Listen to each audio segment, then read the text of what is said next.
నమస్తే, welcome to ATV. Telugu చలనచిత్ర రంగంలో తనదైన శైలిలో అద్భుతమైనటువంటి కామెడీ పాత్రలు కావచ్చు, అదేవిధంగా ఒక రౌడీ క్యారెక్టర్ అంటే మనకు టక్మన్ గుర్తొచ్చేది కామెడీలో ఫిష్ వెంకట్ గారు. ఈరోజు ఆయన కిడ్నీ వ్యాధికి సంబంధించినటువంటి వ్యాధితో బాధపడుతూ చాలా రోజులుగా హాస్పిటల్లో ఉంటూ ఈరోజు అదే రాత్రి తన తుదిశ్వాస విడిచినటువంటి పరిస్థితి మనం చూస్తున్నాం. ఇప్పుడు మన ఫిష్ వెంకట్ గారు ఇంటి దగ్గరే ఉన్నాం. మా బాడీ కూడా రాత్రే వచ్చింది. సో చాలామంది ఆయన అభిమానులు కావచ్చు, అలాగే సినిమా రంగానికి సంబంధించినటువంటి పెద్దలు కావచ్చు, మృతి పట్ల దిగ్భ్రాంతి వ్యక్తం చేసినటువంటి పరిస్థితి మనం చూస్తూ ఉన్నాం. వాళ్ళ బంధువులు చాలామంది ఉన్నారు. ఎందుకంటే ఆయన దాదాపుగా గబ్బర్ సింగ్ సినిమాతోటి ఏదైతే ఆ పోలీస్ స్టేషన్ సీన్లో పవన్ కళ్యాణ్ గారికి వాళ్ళకి మధ్య జరిగినటువంటి సీన్లో చాలా అద్భుతమైనటువంటి నటన కనబరిచినటువంటి విధానం మనం చూసాం. దాంతో ఫిష్ వెంకట్ అంటే యావత్ ప్రపంచానికి బాగా తెలిసినటువంటి పరిస్థితి మనం చూసాం.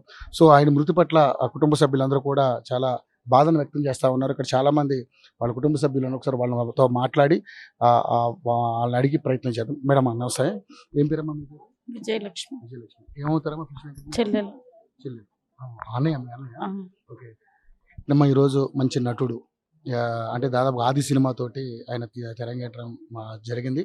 సో ఈరోజు మన కళ్ళ ముందు భౌతికంగా లేకపోయినా ఆయన సినిమాలన్నీ కూడా మనం చూస్తాం. ఎలా ఫీల్ అవుతున్నారమ్మా? ఎందుకంటే ఆయన మన ముందు లేరు, మీ అన్నయ్య. సో పైగా మీకు అన్నయ్య గారు కూడా ఎలా ఫీల్ అవుతున్నారు? మాకందరికి ఒక అండగా ఉండేవాడు. ఆయన లేడు అన్న విషయాన్ని మేము తట్టుకోలేకపోతున్నాం. ఎందుకంటే మాకందరికి చిన్నప్పటి నుంచి నేను ఎంఏ పట్టే తీసుకున్నప్పుడు డిగ్రీ పట్ట అన్నయ్యనే నాతో వచ్చేవాడు. ఎక్కడికైనా ఎవరికైనా హెల్ప్ కావాలంటే అన్నయ్య తప్పకుండా హెల్ప్ చేసేవాడు. ఇప్పుడు లేరు అన్న విషయాన్ని మేము తట్టుకోలేకపోతున్నాం. అన్నయ్య అసలు మాకు ఎంత అండగా అంటే మమ్మల్నే కాదు, ఎక్కడికి వెళ్ళినా నాకు ఆత్మీయులు చాలామంది, ఎక్కడికి వెళ్ళినా ఆత్మీయత అనేది సంపాదించుకున్నారు.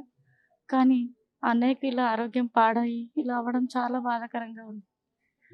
ఇలా అవుతుందని కూడా మేము గ్రహించలేదు అసలు. చాలా రోజులు ట్రీట్మెంట్ తీసుకున్నారు కదమ్మా? అవును, తీసుకున్నారు. మంచిగా అయిపోతారనేసి మొన్న ఒక 1 వీక్ క్రితం బాగానే మాట్లాడాడు. అందరం మంచిగా అయిపోతాడనే అనుకున్నాము. కానీ ఇంతలో మళ్ళీ 1 వీక్ నుంచి అస్సలు బాగాలేదు, కోమాలోకి వెళ్ళడం జరిగింది. లాస్ట్ మాటలో ఏం తింటావన్నా అంటే ఉప్మా కావాలి అని అడిగాడు. కానీ ఆయనకు పెట్టలేని పరిస్థితి, ముక్కులో నుంచి పైపేసి జ్యూస్లే ఇస్తున్నాము. ఇంకా అప్పుడు మేము ఇయ్యలేని పరిస్థితి, మేము ఇయ్యలేకపోయినాం అన్నయ్యకి. ఆయన అడిగినది కూడా మేము చేయలేకపోయినాం ఆ రోజు. ఎందుకంటే పైపు ద్వారానే జ్యూసెస్ మాత్రమే ఇవ్వడం జరిగింది 1 వీక్ క్రితము. తర్వాత వేరే హాస్పిటల్కి వెళ్ళిన తర్వాత చాలా క్రిటికల్ అయిపోయింది అన్నయ్య. బాడీ మొత్తం పాయిజన్ లాగా జరిగిపోయింది, అయిపోయి లివర్ కూడా పాడైందంట. 2 కిడ్నీలు అంటే ఎవరైనా దాతలు ముందుకు వస్తారు ఇస్తారని చాలా హోప్గా ఉండే మాకు. కానీ చాలా ప్రయత్నాలు చేశారమ్మా, మేము కూడా చూసాము. చాలా చాలా ప్రయత్నాలు చేశాము. ఏదో విధంగా మంచిగా అయిపోతాడని అనుకున్నాము. కానీ ఇంతలో పాయిజన్ మొత్తం బాడీ మొత్తం స్ప్రెడ్ అయిందని తెలిసి ఇంకా అసలు 1 వీక్ నుంచి అతను కోమలో మాట లేదు, ఏం లేదు, ఖాళీ చూపు తప్ప. చాలా బాధాకరంగా అనిపించింది 3 డేస్ నుంచి. అయితే మాకు నిద్ర లేవు 3-4 డేస్ నుంచి. డైలీ అన్నయ్య వీడియోస్ అవి ఇవి చూస్తూ ఉన్నాము, వెళ్తూ ఉన్నాము, చూస్తున్నాం. కానీ తట్టుకోలేకపోతున్నాం మేము అన్నయ్యని ఆ స్థితిలో చూడడం మాకు చాలా బాధాకరంగా ఉంది.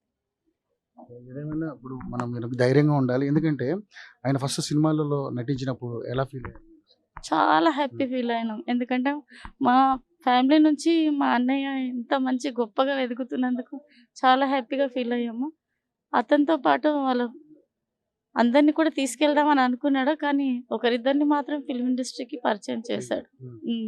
ఎక్కడికి వెళ్ళినా కూడా అన్నయ్య చాలా ప్రేమ, అందరితో ఎక్కడ వెళ్ళినా ఆయన ఆత్మీయులు చాలా మంది ఉన్నారు. అతన్ని మా ఫ్యామిలీలో ఏ ఫంక్షన్ అయినా వెళ్ళినప్పుడు చాలా మంది వచ్చేవాళ్ళు, గుమిగూడిపోయేవాళ్ళు. అన్న ఫ్యామిలీ చుట్టాలే ఎక్కువ వచ్చేవాళ్ళు అసలు చూడ్డానికి, సిగ్నేచర్ కోసం అని చెప్పేసి. మా ఫ్యామిలీలో ఏ ఫంక్షన్ అయినా కూడా మాకు అండగా జస్ట్ నిలబడ్డా కూడా మాకు ఎంతో ధైర్యంగా ఉండేది.